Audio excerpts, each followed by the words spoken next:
What's up, PGF Nation? We are back with NFL free agency winners and losers, some teams that made some big moves. Alex, I want to get your thoughts right off the bat here, though. I don't want to waste any time with your Las Vegas Raiders because this is a team that made a lot of noise. They had a lot of cap space. They went and spent a lot of money, and the Max Crosby news has dominated this free agency cycle. Of course, there was a deal in place. It falls through. But give me your thoughts on the Raiders. So the big thing in free agency that they did was they got Tyler Lindenbaum. I think that was the number one key free agent signing that they needed to do. If they're going to bring in a new quarterback, you get somebody that calls a line that doesn't get hurt. You get somebody who's young. I think he's only 25. So you have that guy. You have that guy in there. They also get Quay Walker, Nakobe Dean. Now, I may not like them, but I trust the front office in what they did because those guys get hurt a lot, especially Nakobe Dean. He gets hurt a lot. They go and they get Jalen Naylor. They also get Kwity Paye. They re-sign Eric Stokes. They re-sign Malcolm Koonce, and they trade for Teron Johnson. And then today, when deals are supposed to be finalized by 1:00, they get the Ravens pull the deal that they had with Max Crosby, and in turn they go and sign somebody else that we're going to talk about later. But then you get Max Crosby back. They have about 25 to 30 mil in the cap with Max Crosby coming back. So you have this influx of people coming in, and then you get a proven guy, a guy that, in terms of what he is in Max Crosby, a baller coming back. That makes the Raiders look like they had an excellent offseason with the addition of Max Crosby using Max Crosby coming back to the team. They may win 6 to 7 games, but the train has left the station in terms of the turnaround. I think we've been talking for about 5 years, Brad. I've never been happy about the coach and the GM that the Raiders have had until now. This is the first time that I've been happy with the coach and the GM. Last year I was happy with the GM, didn't like the coach. Now they got the coach, so now I'm happy with both.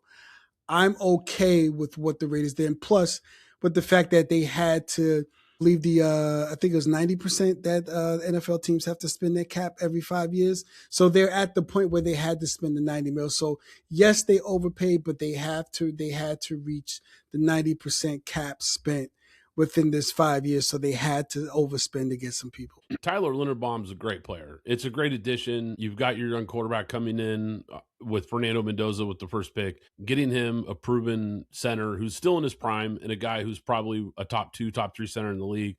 It's a great addition for sure. They needed to upgrade the offensive line. You said it. They overpaid for him. I think they kind of had to. And I get it. I don't hate that they overpaid for him. It's just kind of hurts a little. Kwity Paye, Quay Walker, and Nakobe Dean. Let's say those are mediocre players. Now, do they improve the Raiders? Yes, but let's be fair. That's not saying much. So I get the moves. It makes sense. Kobe Dean, health problems. He's actually a liability against the run. I mean, he's absolutely terrible against the run. Kwity Paye, average player. Quay Walker's average. Let's face it. With free agents, it's exciting and it's fun and people get excited about free agency, but let's be real. The majority of these guys hit the market for a reason. They hit the market because if they were really great players, they would have gotten re-signed by their teams. So more often than not, I'm not saying a great player never hits free agency, but for the most part, there's a reason. It's usually injuries or they're past their prime or they want too much money and they're being overvalued.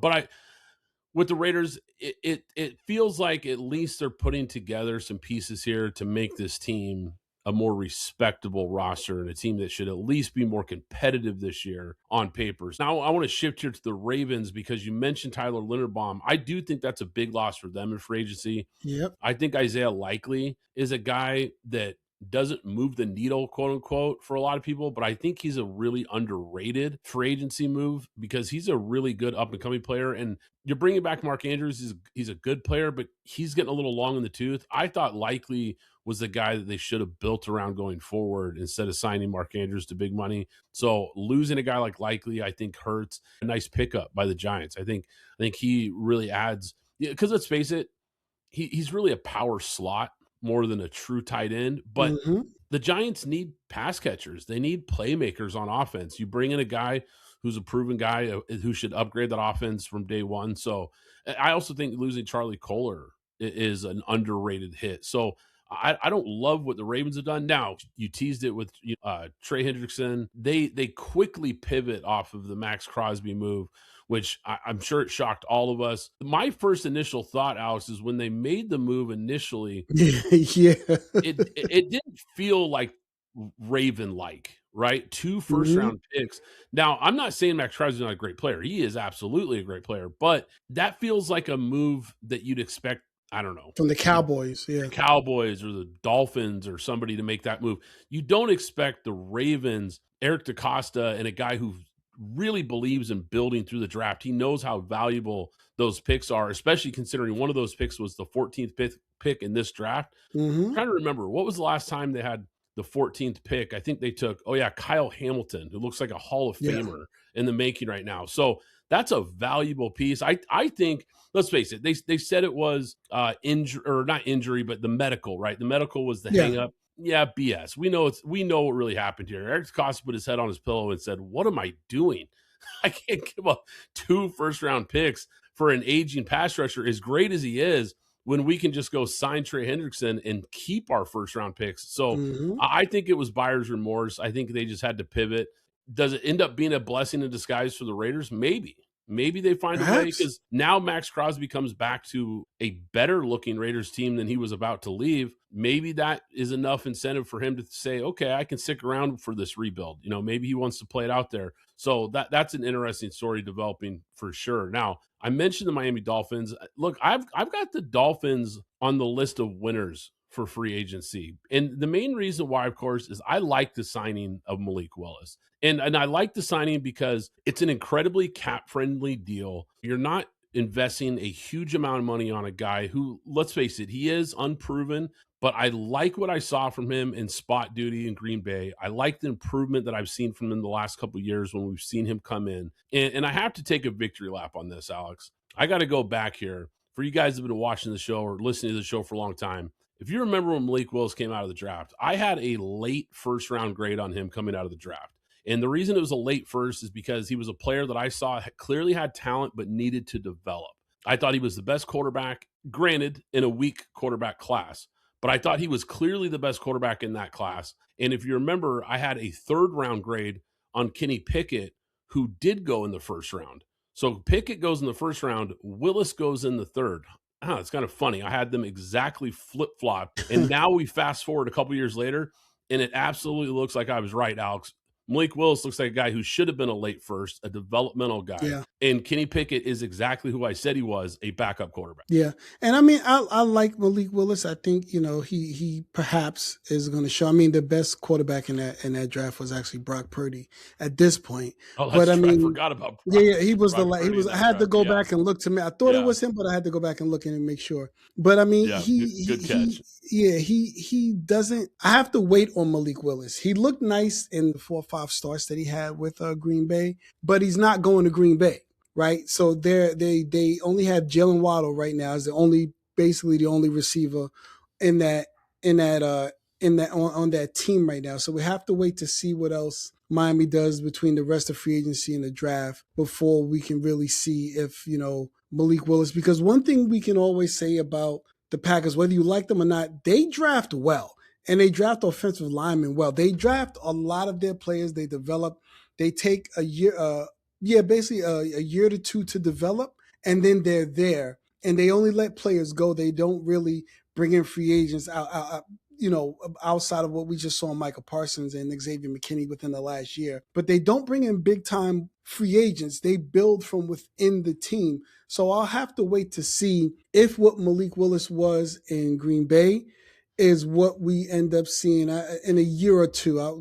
It'll be interesting to see. Now but what do you think about the money? Because I think I get what you're Oh saying. no, the money's great. I think the money's great. Yeah, the money's great. Yeah, I think that's the key to this, right? Is that we don't know if Malik Willis is going to become a guy. And let's face it, I don't think the Dolphins know for sure if he's going to become a guy. But I think for that price, it's worth the dice roll. And I think Yeah. right. And when you have a guy like Jeff Hafley who takes over and cleans house and they get rid of Tua, we'll get to him in a second. But They move on from Tua and they're cleaning house and trying to build this new culture in Miami. I think it says a lot that a couple Green Bay guys who are now running the Dolphins went and got Malik Willis, because I think that says a lot that they wanted this guy because they saw him up close.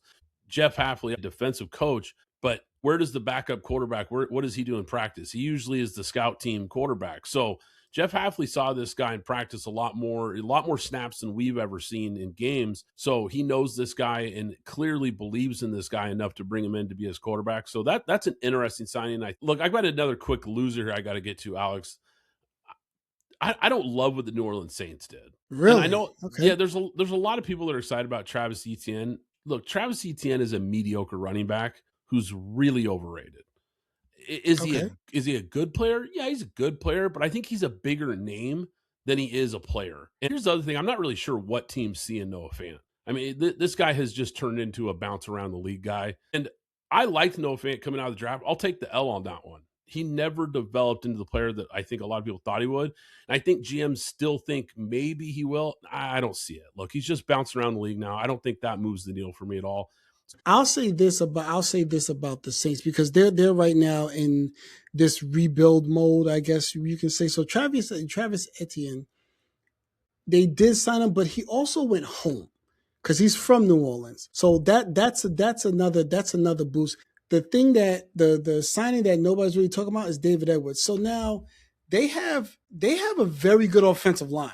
Now they have David Edwards. So I think with what they got from Tyler Shook last year, they're probably gonna move on from the running back that's there now. They have Chris Olave, and they bring in Noah Fant. He's only making $4 million a year. That's not. I mean, I get the guy, but the money makes sense. He's only getting $4.5 million. Whatever. I think I would give the New Orleans Saints, looking at it, David Edwards, Travis Etienne, Caden Ellis, to Ryan Wright and Noah Fant, I would give them a B-. I wouldn't give them the C. C is what I consider okay. B, you're doing something there. I think they took a step forward with the free agency that they had.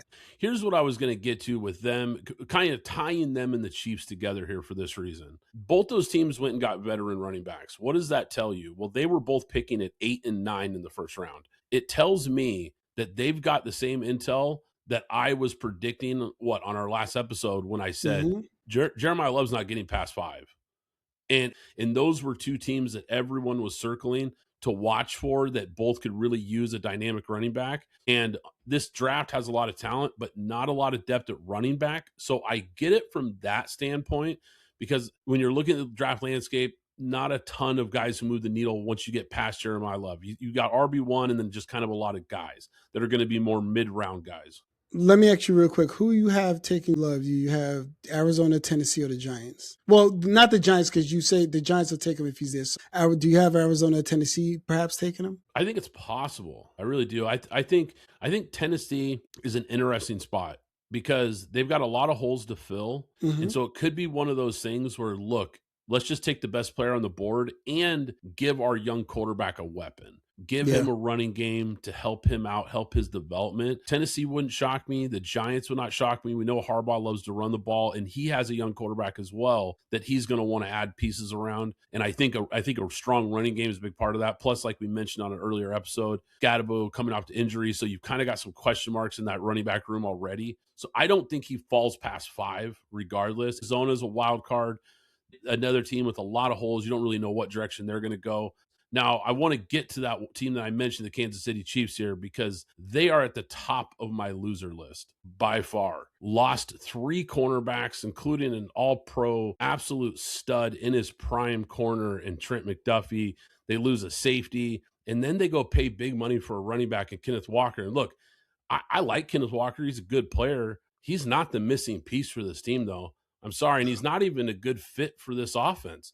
It's a strange fit. This isn't even the type of running back that you typically see in an Andy Reid offense to begin with. I think this Kansas City Chiefs team took a big step back. That secondary just got gutted. The Rams basically just stole their secondary. I don't think this team's a playoff contender next year.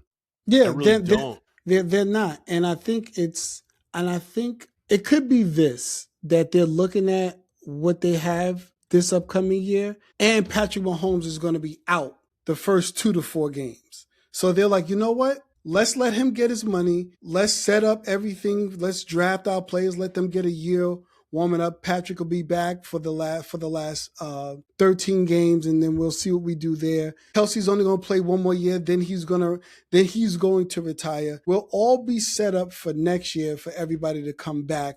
We'll take another step back this year. We'll let Denver and Los Angeles, for the most part, fight out, whatever they're going to do. And we'll be back in 2027. I see a lot of these articles and a lot of people in the media saying Kansas City Chiefs are on the free agency winners. I don't see it at all. I mean, this is a team that I hear a lot of people saying reload. Look, this is a rebuild in disguise is what this is. Because you're right, Alex. Like, this team clearly took a big step back. I think they had to get younger. I think they had to get cheaper in a lot of spots, and they're clearly doing that. This is a team that is going to try to flip this roster in the next 2 seasons, and this is the start of it for sure.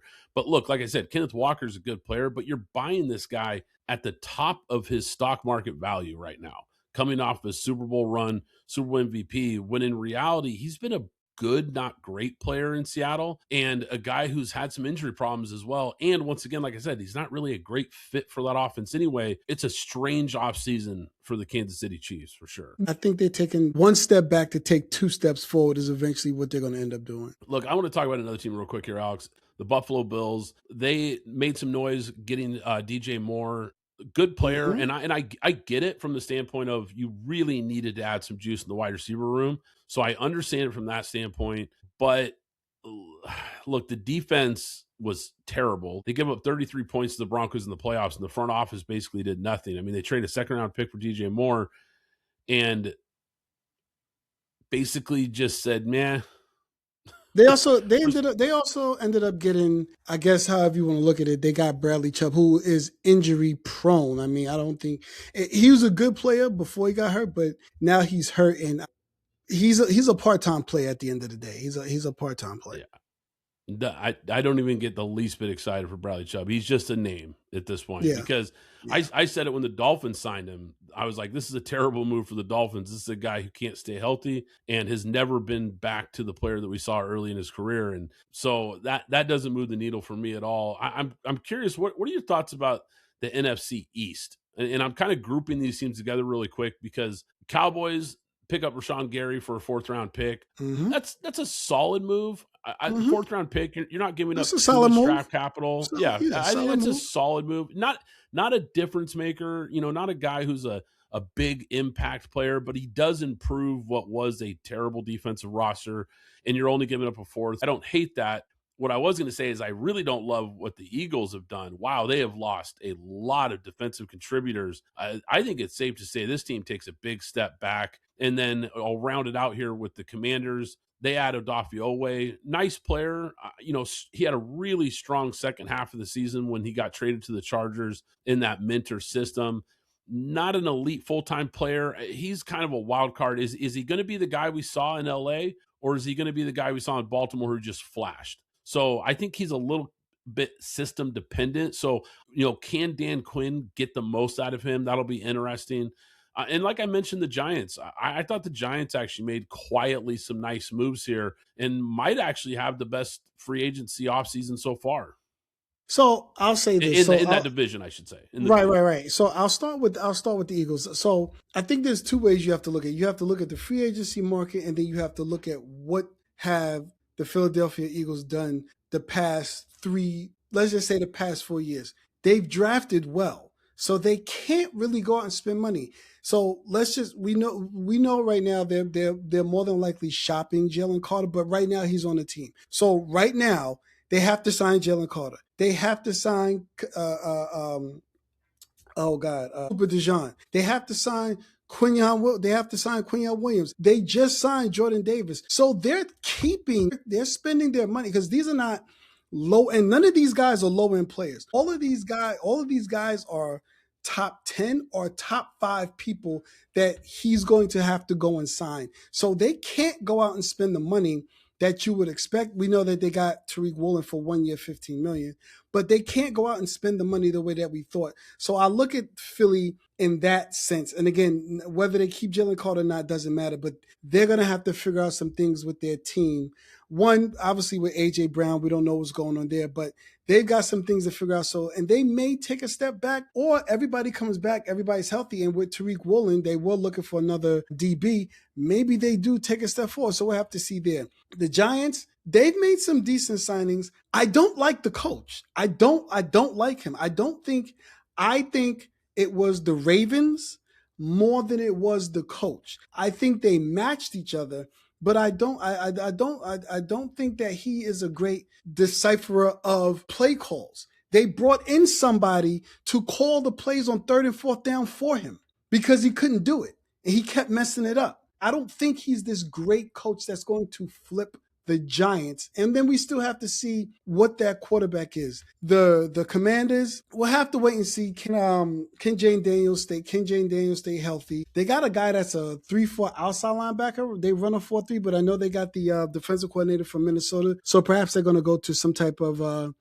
hybrid 3-4 maybe, and he'll get on the field and do some things. I would give the Redskins a C plus, maybe a B minus. And the Cowboys, I think the Cowboys have been great. They got Rashan Gary. They're switching to a 3-4. They've got what can be considered decent outside linebackers. And they can start to set up that defense the way that they want to with 2 first-round picks. So we'll have to wait till the draft and then obviously the end of free agency to see what they do with those picks, at least in the first round. Let me give you a team that I think the Atlanta Falcons have had a bad offseason. I mean, I like to move? But there's Jahan Dotson, there's Austin Hooper, there's Cameron Thomas, there's Chris Williams, there's Eze Ojulari, there's Channing Tindall, there's Corey Levin, there's Oladami Zacchaeus, there's Christian Harris. The one move doesn't overtake the other 10 moves that they made. They made one good move. I do like Tua, but then the other moves are all not good. At least, again, we're just looking at the signings. They could come on the field and do incredible things. Who knows? But what they have doesn't, those guys I just named that they just brought in, I don't understand why they brought any of these guys in. I mean, maybe Cameron Thomas can be a leader. I mean, he's only getting $3.1 million. But it's not the money. It's just the players that they brought in. I don't understand the players that they brought in. I know they're trying to make up for what they're going to lose in James Pierce, because I think he's going to not play this season or be suspended for 8. Well, he's done. Or they're going to cut him. One or the other. Yeah. So I just didn't like their offseason. I don't think they did anything good except for Tua. What it tells me more than anything is that this team is not sold on Michael Penix. And I'm not saying they should be, because he's had some injury problems going all the way back to college. And we just we've seen some flashes from Michael Penix, but now you have a new regime coming in, the guys who didn't draft him, who didn't take him in the top 10, so now you've got a new group of evaluators and coaches in the room, and he's not their guy.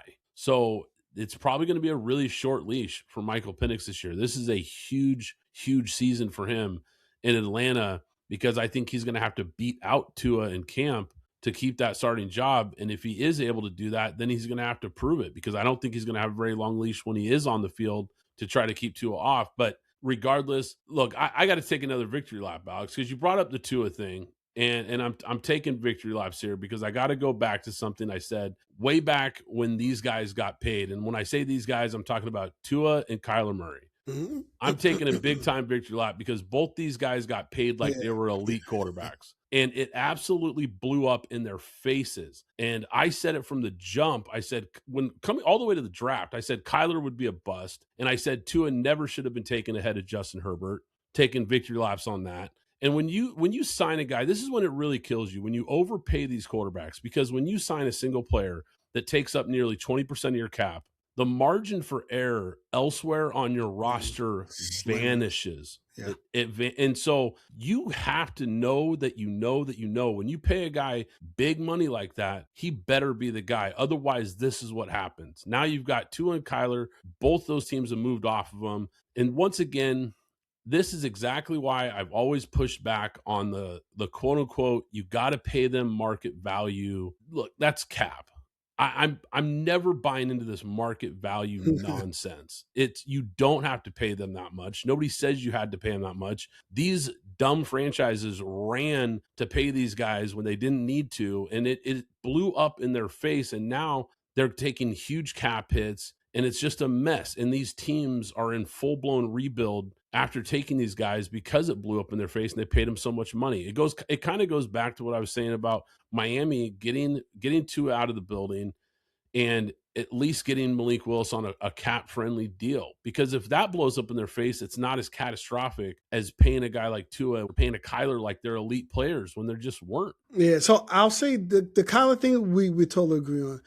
And we actually agree on the Tua thing. I think I think Tua's a fine quarterback. I think he's a mid-level quarterback. He could be 12 to 15 and at some point in time have a top 10, moments and things like that. I think he's where most quarterbacks are right now because you can't look at CJ Stroud and what CJ Stroud did in the offseason in the playoffs and tell me he's better than Tua. He's not. They're the same. They are the same player. They're a 12 to 16 quarterback. Both of them are. I think Tua has the injuries. We'll say that, and that is the reason I'll agree there.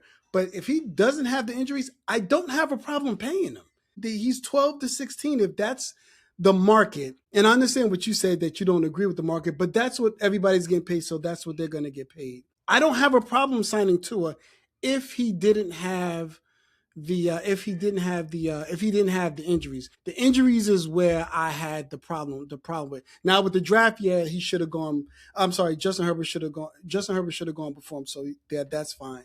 But as far as where he is, they're both 12 to 16, and CJ Stroud is about to get paid $50 million, and they're the same quarterback. Well, here's the thing, and I'm glad you brought that up because the one pushback I was going to have is they haven't paid Stroud yet. So I wasn't mad at them for drafting Kyler or Tua, even though I didn't love those picks. I wasn't mad at them. I understood it, but there's a certain point in time when you get to a certain point in time in your rookie deal where you have a decision to make. Is this a guy we're going to build around and we're going to pay to become our franchise or that we believe is our franchise quarterback going forward? And then when you make the wrong decision on that, that's when it blows up in your face. And I think right now, after year one, everyone thought for sure Stroud would be a guy that they'd pick up the fifth year, extend him, and so forth. I think right now that's very much in question.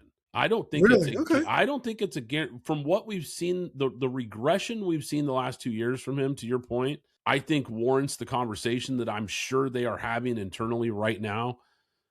Let's put it this way. It's a big year for Stroud next year. It is a big, big year because I think he really needs to take a step forward and make them feel like we can't move off this guy. Because if we see another year like we saw this last year, I don't think they are going to pay him. Right. So I'll say, yeah, because are they all okay? So let me say this: are they also having the conversation of who they have who they're signing on the offensive line?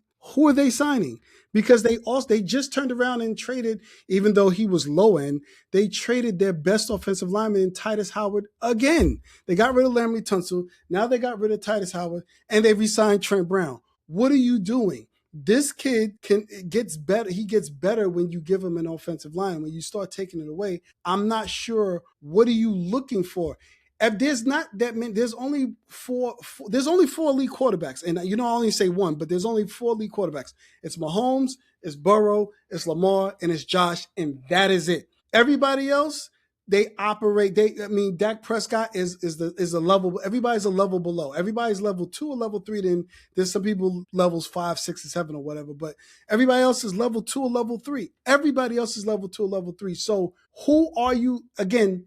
No, it's not who you bringing in because you could draft somebody. We don't know that yet. But right now, I think everybody is. I don't think there is anybody that has separated themselves from level 2 or level 3. I think Dak has. I think maybe Jared Goff has for the most part. But I think there's more people closer between 2 and 3 than there are 1 and 2. To your point, why are you depleting this offensive line and setting him up for failure? Because he is a true pocket quarterback. He has some mobility, but he's not a scrambler. Right. He's not this terrific athlete that can escape like a Josh or a Lamar. He's not one of those guys. So he's very reliant on pass protection, and they go get Reed Blankenship. Okay. I mean, look, and nothing against Reed Blankenship. Look, he's a good player. I mean, he's a good player, Right, he's but solid. He's solid. yeah, he's a good safety, and he's gonna be missed in Philly. But I'm not sure upgrading at safety made any sense. Like, to your point, go find some offensive linemen. Go find some guys that can help this quarterback get back to the guy we saw in year one. Okay, so they did get Braden Smith from the Colts. I forgot they got him. So they got Braden Smith. He's actually a solid guy on the O-line, but that's all they have right now. That's all they've done. And they re-signed Trent Brown and they re-signed Ed Ingram. So we have to see what they're going to do because the defense is lights out. The defense is absolute lights out. What are you doing? What are you doing on the offensive line? And they got David Montgomery. That's solid, but he needs an offensive line to run behind. He ran for 700 yards a year in Detroit, helping Jahmyr Gibbs, but he also was running behind a top three offensive line. You have to get an offensive line to see these guys take off. I love the defense, but you're right. This offense feels like it's kind of being ignored in some ways. One of the winners on my list here, and I've got more losers than winners, if I'm being honest, Alex. I question a lot of these free agency moves, but there is one team that, look, I'm going to put them in the winner category, but there is an asterisk, and it's the Carolina Panthers. Yeah, I think them adding Jalen Phillips and Devin Lloyd are both really, really good additions for the defense. Now, the reason there's an asterisk is because Phillips is a guy who can't stay healthy. He gets hurt a lot. And he's coming off a season where he played a full year and had a really great season. How many more of those are you going to get from this guy? Because, look, this is a guy who can't stay healthy going all the way back to college. He almost hung up the cleats before he even made it into the NFL because of all the injuries. So I'm not sure investing big money in a guy like that is really worth it. I always try to look at what are you doing in free agency, because we know this time period is right before the draft season really heats up, right? So when I look at teams making moves, like we mentioned the Saints and Chiefs getting running backs, that makes sense because it's not a strong running back class. The Carolina Panthers, I love these additions and they make a lot of sense, but this is a draft class loaded with pass rushers and loaded with linebackers. So that's why they're on my winner list, but it's just hard for me to justify spending. And once again, especially on Phillips, a little bit less so on Devin Lloyd. He's a really good player, but he's solid.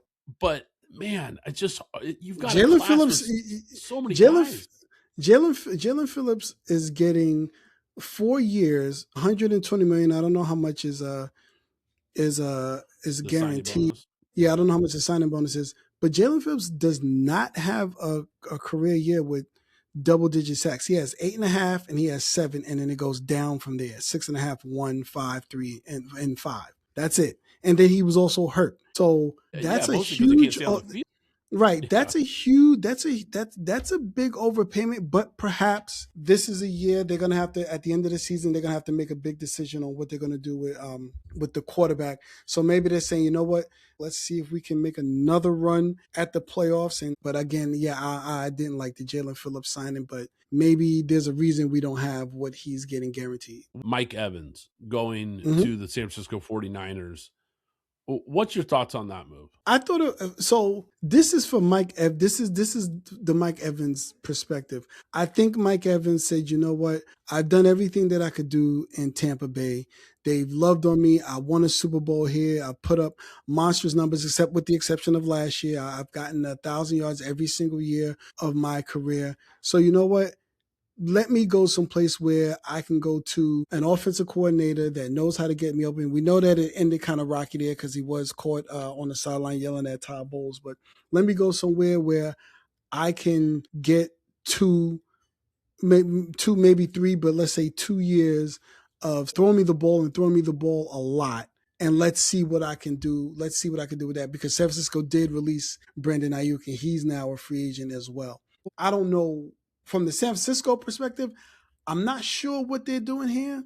I think they're trying to make up for what they lost in Brandon Ayuk. So I don't know. They still need to find a tight end, or they're going to be fine with their tight end. So I don't know, and I don't think that you're going to get another year that they got from last year that they got from McCaffrey. So I don't know what. And now they're also looking. Well, they also put out there they're trying to trade Trent Williams. I don't know. San Francisco's in this rebuild flux right now, so I don't know what they're trying to do. So I've got a couple different thoughts about it. I think it's a good fit on paper. I think he fits what they want to do. And I think when you look at the issues they've had with wide receiver, whether it's Brandon Ayuk, Juwan Jennings, no longer going to be there. Ricky Pearshaw, really good player, but has had trouble staying healthy. You got Kittle coming off an injury. So they really kind of needed a proven commodity at wide receivers. So it makes sense on paper. When I saw the 3-year, $42 million deal that could be up to $60.4 million, I was like, whoa, I don't know about that for a guy who's also having injury problems. And let's face it, I love Mike Evans, but he's already played his best football. My thought was that's kind of steep. But then once I peeled back the onion, it's only $16.3 million in guarantees. Now I feel a lot better about this deal. Initially, I was actually going to kind of crush the Niners for that move, but I'm going to applaud the move from the standpoint of, for that price tag, like you said, a guy who's got a little bit of juice left in the tank, if he can stay healthy. And as soon as you put on that Niners jersey, we know what's going to happen. I like the move, even though initially I was a little skeptical. Let me ask you about a team. This team doesn't have a quarterback yet. We don't know if Rodgers is coming back. We don't know what's going on. They trade for Michael Pittman. They signed Jamel Dean. They get Rico Dwaddle. They signed Darnell Savage. They bring back Cam Hayward. They bring back Asante Samuel. What do you think about this? Well, I don't even need to say what do you think the Steelers are doing, because we know what they're doing. But what do you think about the Steelers and everything that they've done, but they don't have a quarterback?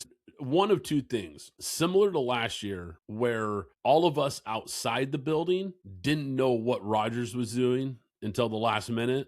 And they did know all along, even though we didn't know. They knew he was coming to the Steelers. So either they know something about Rodgers that we don't know, which could be the case. That's definitely the case. Either that, or Will Howard looked a lot better in practice than we realized. And maybe he did. I mean, I'm not saying, like, look, maybe he did. I've heard some reports that he actually did look pretty good. I've read some people that I trust that cover the team that said that McCarthy had been watching practice tape of Will Howard from last season and he liked what he saw. I don't know. Maybe. I don't know. I know this. It is a new day in Pittsburgh, because you go and pay another receiver this offseason. Yeah. And Michael Pittman, who looks a solid player, but Pittsburgh, they go and get DK Metcalf. They go and get Michael Pittman. I don't understand what happened to this team that was drafted and developed. And it's kind of similar. They were a lot like the AFC version of Green Bay. For a long time, this was a team that made very minimal free agency noise. And when they did, it was very low-key moves. Now it seems like they're making a lot more splashy moves and throwing money to positions and players that don't make a lot of sense these last couple of years. Obviously, you move off of Tomlin mutually. I think, I don't know. We could talk about that another time. But right now, the Steelers feel lost at sea. I don't know what to make. I don't know if they know what they're doing. I talked about it on the show, how much I hated the Mike McCarthy hire. I thought it was terrible. I give it an F. If there was a lower grade than an F, I'd give it below an F. It was absolutely atrocious. Wait, so let me ask you, why don't you like Mike McCarthy? Or is it you don't like him? Right, I was about to say, or is it for Pittsburgh? Okay. For Pittsburgh. Yeah. So we talked about Mike McCarthy, and this was obviously before Ben Johnson took the Bears job. And we weren't sure who was going to take that opening. And I remember saying, Mike McCarthy might be someone to look at there. A veteran offensive coach with this young quarterback who's got a lot of potential. That move, now Ben Johnson's been a home run, don't get me wrong. Absolutely. I'm not saying I would have taken him over Ben Johnson. I was just mentioning at the time, McCarthy would have made a lot of sense there. I don't think it makes sense for this Pittsburgh team right now at all. I don't see the fit at all. And it just feels like this team is losing its identity. It feels like this team has had a rich history of doing things a certain way. And all of a sudden it feels like they really are going against what made Pittsburgh. I can't really make sense of what they're doing here. This is a really deep wide receiver class. And this is a team that used to hit wide receiver picks out of the park. Going and getting the receiver and paying a guy. And it's nothing against Michael Pittman. He's a solid player, but That just didn't make any sense to me at all when there's gonna be some good receivers on the board available for them. I want to ask you about two more teams. I want to ask you about the Jets, and then I want to also ask you about Tennessee. Start with the Jets first. Alex, let's talk about the Jets here for a second. So, with the first overall pick in the 2027 NFL Draft, the New York Jets select Arch Manning, quarterback out of Texas, because this team's going to be garbage. Minkah Fitzpatrick lost a step 2 years ago. Mm-hmm. I mean, look, and he was a great player for a while. He is not anywhere near that player anymore. I don't think he helps much at all at this point. Joseph Asai, 3-year, $36 million deal. Okay, sure. Demario Davis, good player 4 years ago, and you bring back Geno Smith. It's like the circle of life here. Now Geno Yeah. Smith comes back to the Jets. I'll tell you what the Jets are doing. What the Jets are doing, and the Geno Smith move solidified my thoughts on this, because I thought for sure this is what they were doing, and then that just absolutely just brought it home for me. They're soft tanking, and they're trying to make just enough moves on paper that make it look like that they can sell to their fan base. They're trying to sell just enough to their fan base that we're not tanking, we're building. No, you're not. You are looking at 2027. You're loading up on draft picks. This process already started going back to last year when they unloaded Quinnen Williams and Sauce Gardner and started collecting all these picks. This process started back then. And look, maybe it's the right move. It might be the right move. They might need to completely reset this thing and get bad before they get good. So I'm not even necessarily hating the approach, but when you go get Geno Smith, it tells me for sure that you absolutely are not trying to win ball games. I mean, that is a fact, because as much as I trash Kyler Murray on this show, and I do, I thought that was a team that was a realistic landing spot for Kyler. But I think their fear was he might win too many games. Too many games, yeah. He might mess around and they'll win 4 or 5 games, and now they're picking, 4th overall or 5th overall instead of number 1 or 2 where they want to be. Because look, this 2027 draft class has the potential, and I know we say this almost every year, but this class in particular could be very, very quarterback rich.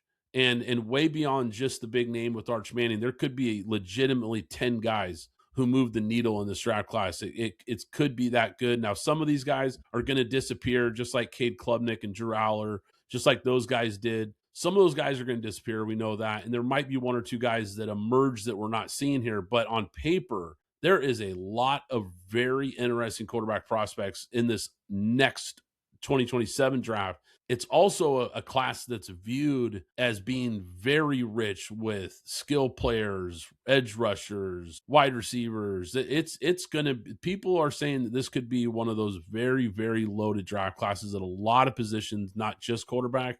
And I think the Jets see that. They know they're nowhere close to competing, and they're just trying to make it look like they are. You bring in Minkah Fitzpatrick, Demario Davis. Those are names, Joseph Asai. Those are names that your fan base recognizes and goes, okay, yeah, we're making some moves. No, you're not. You're soft tanking for 2027, and I'm okay with it. I'm okay with it. I'm not even mad that you're doing it. But when you try to sneak in the Geno Smith under the rug, I caught what you're doing here, Jets. I'm sorry. Like, when you tipped your hand with Geno Smith. You gave it away. Yeah. And okay, so we got that, and we agree with the Jets. Now, what do you think about what the Titans did? I have mixed feelings on what the Titans are doing. Mm-hmm. Moving to Vondre Sweat for Jermaine Johnson, I like that move, and I like it because I don't think Vondre Sweat has lived up to what we thought he would be, and I don't think he's a great fit for Saleh's defense, and I think Saleh knew that, and I think Jermaine Johnson, with his ties to him going back to New York, under the radar player who's a very good player who fits what Robert Saleh wants to do, and a guy that he knows will fit in his system. So I like that move. Wan'Dale Robinson's a good player. 4 years, $78 million good? No, I'm sorry. They were another team that had to they had to meet the 5 years. So they had to overspend. Yeah, and think about what that says about you as a team. You're so bad that you have no players worth even paying, that you have to go find people to give money to. I mean, that's how bad your roster is. So you overspend on Wan'Dale Robinson? I don't know. Once again, receivers, and this is something that's kind of been going on the last couple of years, Alex. Receivers are starting to become a position, unless you're Justin Jefferson or you're CeeDee Lamb or Jamar Chase, unless you're a guy like that, I'm not paying you. Mm-hmm. In this modern, receivers grow on trees, Alex. This NFL draft, once again, we're going to see 20 receivers in the first 3 rounds or whatever. It's going to be a crazy number. Why are we paying these receivers, especially for mediocre receivers like Wan'Dale Robinson? Just go draft a guy. Why are you paying Wan'Dale Robinson? I don't know. So yeah, I like the Jermaine Johnson move. I really don't like the Wan'Dale Robinson move. And then what about John Franklin Myers? Because they paid a lot. They paid John Franklin Myers. They paid Alante Taylor. They paid Cordell Flott. You know, like these guys got Flott's $42 million guaranteed. 42 million. Yeah, he's a slot corner. Yeah, and so Flott is a guy, if you remember, Alex, we talked about when he was coming out of the draft, coming out of UCLA, a guy that I really liked. I thought he was a good player in the draft. I'm surprised New York didn't find a way to retain him. That was a little surprising to me because I thought Flott was a guy that they were going to prioritize. So I'm a little surprised he made his way to Tennessee. He's a good player. Definitely an under the radar signing for the Titans there. That's a pretty good move. So kind of a mixed bag for the Titans. I like some of the moves. Some of the others I kind of question. All right, guys, that's going to do it for today's episode. Hope you enjoyed it, PGF Nation. Make sure you hit that like button, hit that subscribe button so you don't miss any future episodes. Once again, I'm Brad Fowler. He's Alex Higdon. This is Pint Glass Football, and we'll catch you next time.